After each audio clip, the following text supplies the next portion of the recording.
Welcome back, everybody. Let's talk about this. So, Kamala Lala, she's finished with her little media tour that she's been doing over the last few days for this week.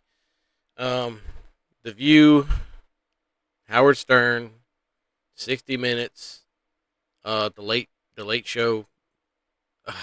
It was it was hard to watch. I'll be honest with you. I'm going to talk mostly about the Howard Stern one in this video here. It was, I say it again, it was really hard to watch. It was what I'm going to call just a big fluff fest. That's all it was. It was Howard Stern was propping her up the whole time. They got their shots in on President Trump, but the whole time it was just him propping her up, saying how great she is, and he's supporting her, and actively calling for people who are voting for President Trump not to vote. Just This is the same guy who's all for women and everything else when he's in his career has actively degraded and everything else. Now, I'm not saying that, he was the original shock jockey, as people say, and that's fine. He's made a good living off of it. People enjoy his content, and that's fine. But to flip sides like he has now, and I guess he's been this. I don't personally listen to Howard Stern. I've never been a big fan of him, so I've never listened to him. I've watched his movie, but it was okay. But I've never listened to the guy, actually, listen to his show or anything. So I can't say much on him. But just from what I've heard and clips that I've seen and everything else, and it just seems like he's just flipped and become just like the rest of the whole entire mainstream media. So like I said, it was just a big fat hour long fluff session. So but we'll get into it a little bit here, just and they started off talking about Prince and how they both love Prince, and her husband Dougie is a Prince fan, and it's the only kind of music they agree on, and blah blah blah blah blah blah blah. It's big fluff session. That's all it was. But we'll get into it. A couple things I just want to throw out here and let y'all see if you didn't see it, or if you're just coming to check out my opinions. That's cool too. I appreciate it. But here, we'll check this out here. You're going out. You're coming here. You're going. You went on the View this morning. Yeah. You're going to the shows. You did 60 Minutes. By the Mm. way, I thought what was so amazing about 60 Minutes is the fact that Trump turned it down. Yeah. I mean, it just says so much. He didn't turn it down. They just didn't come to agreement on him going on to the show. That's all. didn't want to be fact checked. This is maddening. This is insanity. What do you mean you don't want to be fact checked? Look, I'll admit to you, I did a video on the 60 Minutes thing. She was fact checked a couple of times, and but she didn't answer anything. It was the portions that were put out, and then they edited a video. You can see it. The Daily Wire on Ben Shapiro's show. He put it out. He actually compared. He had on one top and then the bottom. It showed the unedited version of her just talking nonsense, and then the edited version was actually an answer from a different question that was asked. So there's that. 60 Minutes actually edited it when they brought out the initial 20-minute clip of the interview, and then when they released the full interview, they edited it down and put in a question, her answer to a totally different question. So,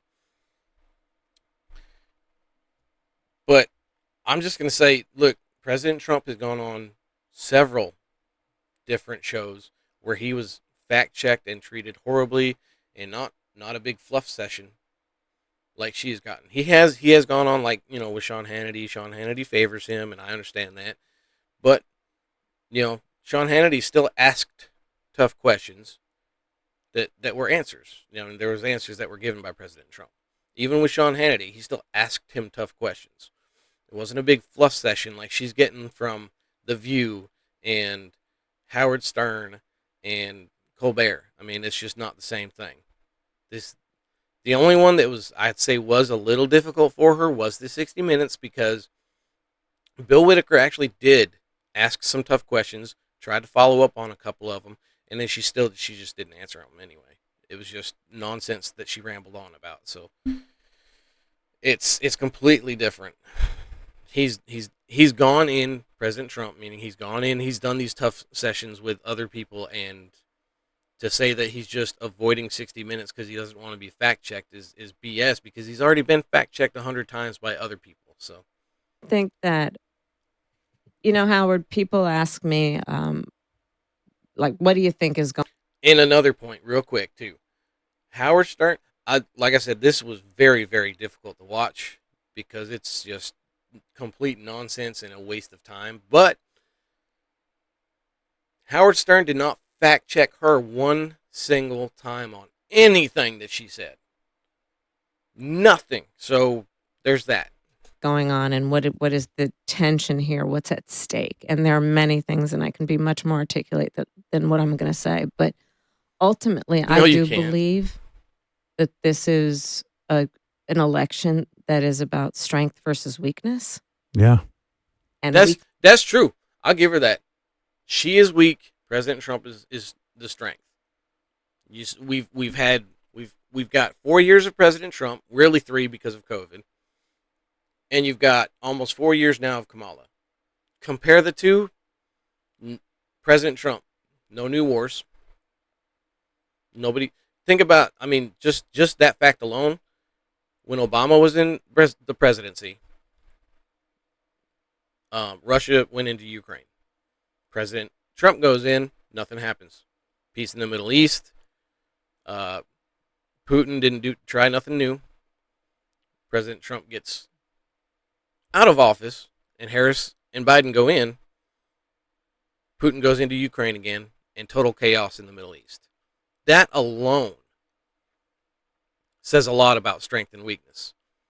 And we won't even get into the whole cost of living right now. So, because everybody already knows about that.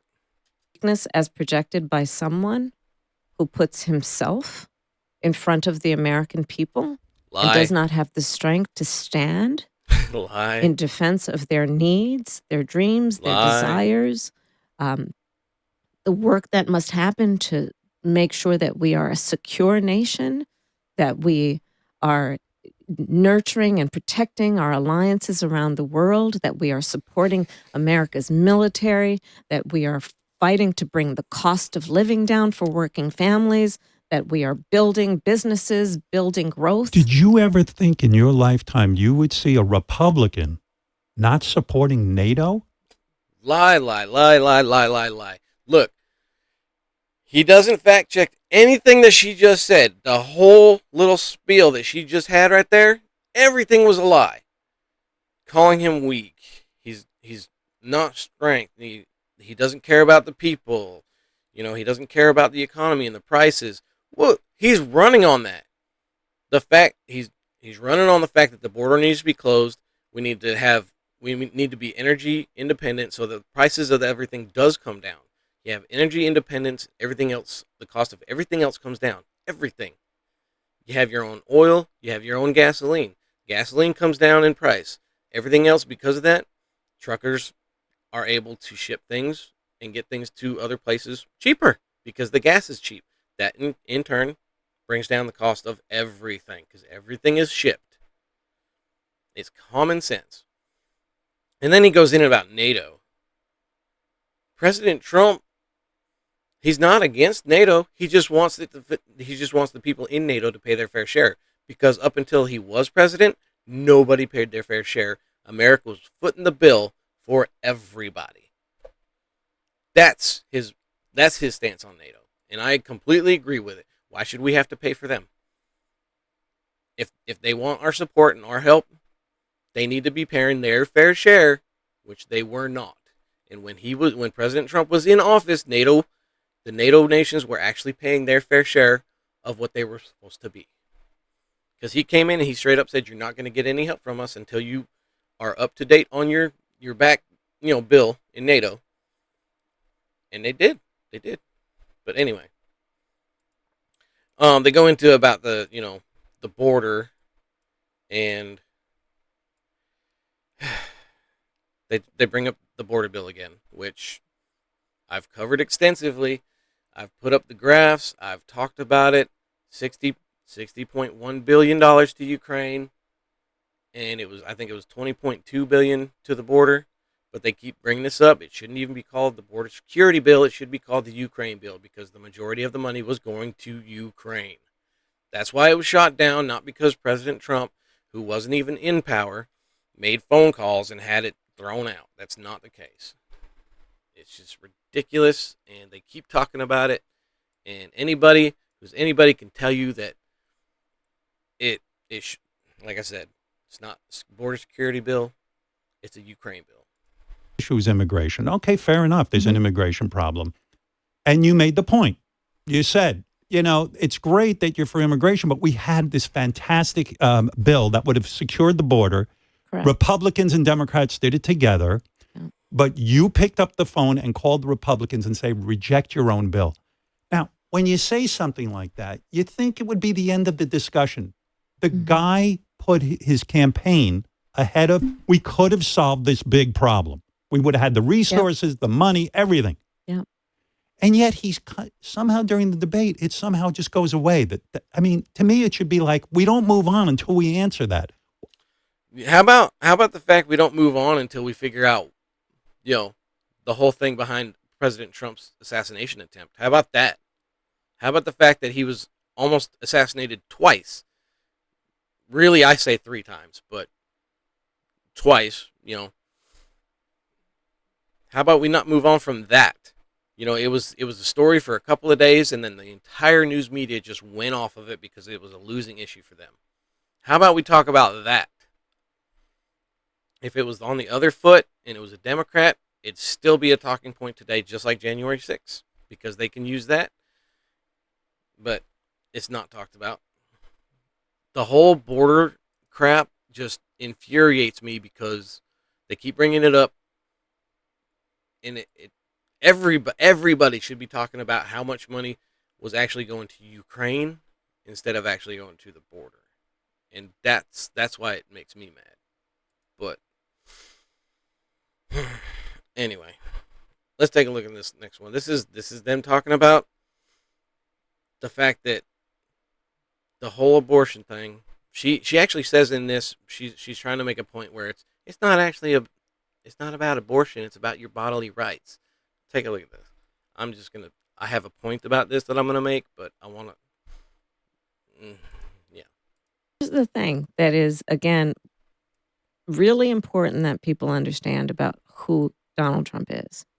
He hand selected 3 members of the United States Supreme Court to do exactly what they did: take away the right of an individual to make decisions about their own body. Like, I ask people to take a step back.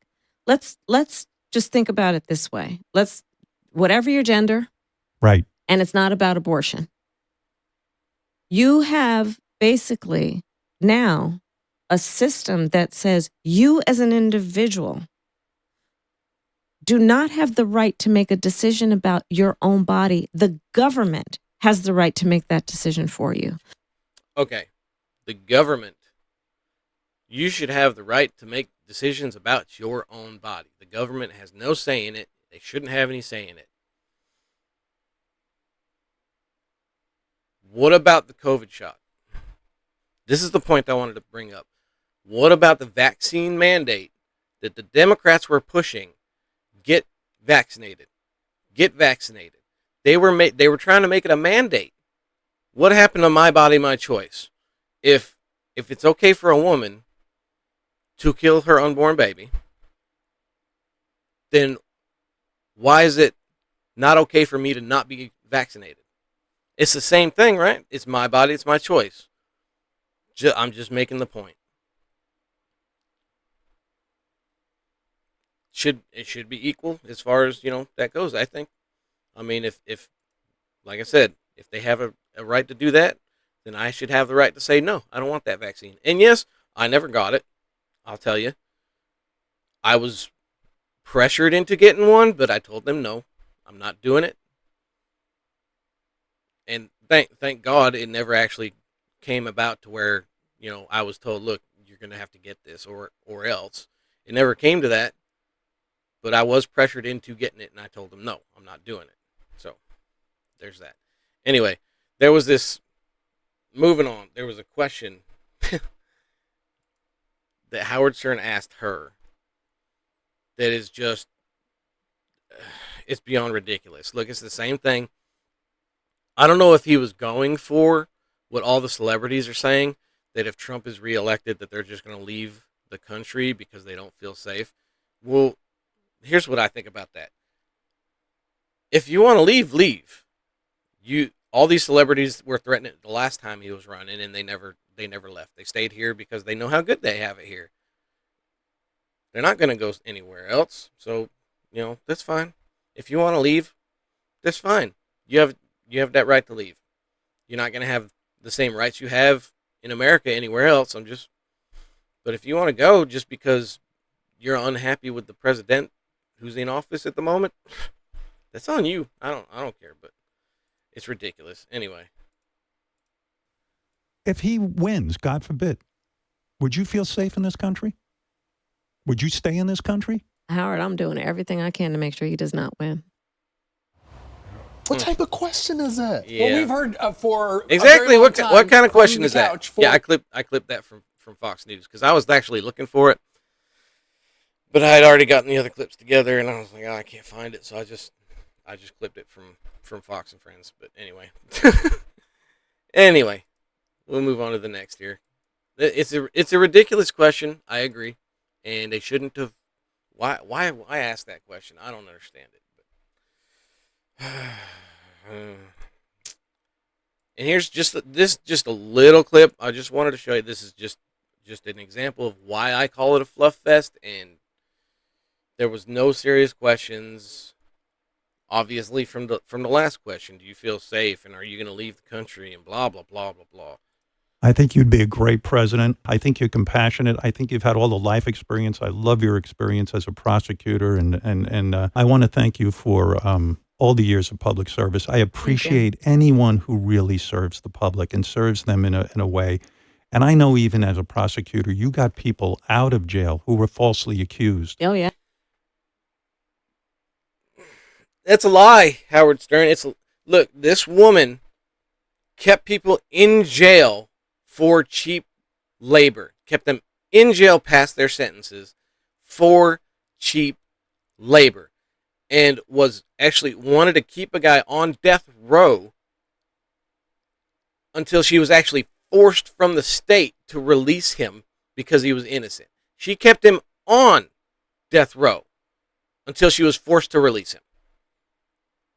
It's ridiculous that Howard Stern even says something so stupid and ironic. I mean, not ironic. Idiotic is the word I was looking for. See, it just gets me flustered, and I get so mad because this is hard-hitting journalism. Yeah. And that to me says something. Yeah. And I love you as vice president of the United States. You love the fact that she's been vice president and hasn't done a damn thing? Not a thing. She's put in charge of immigration in the country, and that we all see how that turned out. You can say she wasn't the border czar. That's fine. But she was put in charge of immigration. Just want to encourage anyone who thinks similarly to me to vote. And if you don't agree with me, do not vote. I encourage people. If you don't agree with me, then don't vote. He's actively telling people not to vote. Not to vote who are thinking in a direction of endorsing Vladimir Putin and all that stuff. Christ. I hope people get out and vote. I hope we wake up and just end this nightmare. Yeah. And go to iwillvote.com and register to vote for Kamala Harris. And that's fine. He can endorse her all he wants, but the fact that he's telling people if you're going to vote for Donald Trump, don't do it. Don't go out and vote. That's I encourage everybody to vote. Whether you want to vote for Kamala Harris or you want to vote for Trump, go vote. It's your right as a U.S. citizen. Go do it. That's your right. I'm not going to tell people not to go vote just because I don't agree with your political views. I'm not going to do it. It's disgusting and it shouldn't happen. Okay, so on The View. I don't think this went very well for her. There was a couple questions that were I mean, the questions she got on The View were so easy and so just, she could have knocked it out of the park. But she's just, I don't think that she is smart enough to answer the question that the way it should be, that would be able to help her in the way of of winning the presidency. I just don't. I think it was a terrible, terrible answer. I pulled this from Fox and Friends, but it was, oh my gosh. I seen it and I couldn't believe it. It was so easy. She could have knocked it out the park, but she does this instead. If anything, would you have done something differently than President Biden during the past 4 years? There is not a thing that comes to mind in terms of, and I've been a part of most of the decisions that have had impact. Yeah. She keeps talking about turning the page. She wants to make sure that people know that she is not President Biden. But when she's asked about this is a simple question, if you want to validate the fact that you're not President Joe Biden, why wouldn't you explain something about your policies that you're going to do that's not the same as what President Biden has been doing? Why? Instead, you're just, oh, I was there for a lot of the important decisions, and I can't think of anything that I would do differently. You're trying to distance yourself from this administration. Why would you not do it right there? That was your opportunity. She can't do it. She cannot do it. I've said it in my last video. I honestly think, how do you not think that she's actually actively trying not to win this election when she does crap like this? I don't. It's so easy. I'm not a smart person, and I can see that was a perfect opportunity. That was a layup that Sonny just gave her, and she just completely lost it. I don't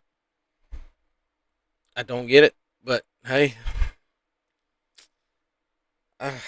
it's weird to me. I don't, like I said, I don't. That was such an easy out for her, and why would you not just take that layup and roll with it? There's a lot of things she could have said to distance herself from the current administration that she's in, that she's a part of. It's like she wants to distance herself from the policies and everything, but at the same time she can't. And I don't understand it. She wants, like I said, she wants to distance herself, but she just can't bring herself to do it. Or she's just not that smart. Like I said, I'm not a bright person by any means. But even I could take that question and just roll with it and say, look, here's what we did. I'm proud of such and such accomplishments, but here's what we can do different to try and better the situation that America's in. Easy. Anyway. Oh my gosh, I can't. It's crazy. I'm telling you. And it's this. Look, we got what? It's the 10th today, and voting's on the 5th. It's coming up. I haven't really seen an October surprise just yet. I don't know what's going to happen, but I can't see this thing not getting less crazy than what it has been. We're going to see some crazy stuff. But hey, I appreciate you hanging out, and I hope y'all had a good time watching me, and I hope you can come back and check me out again. But thanks for hanging out. Hope y'all have a great day.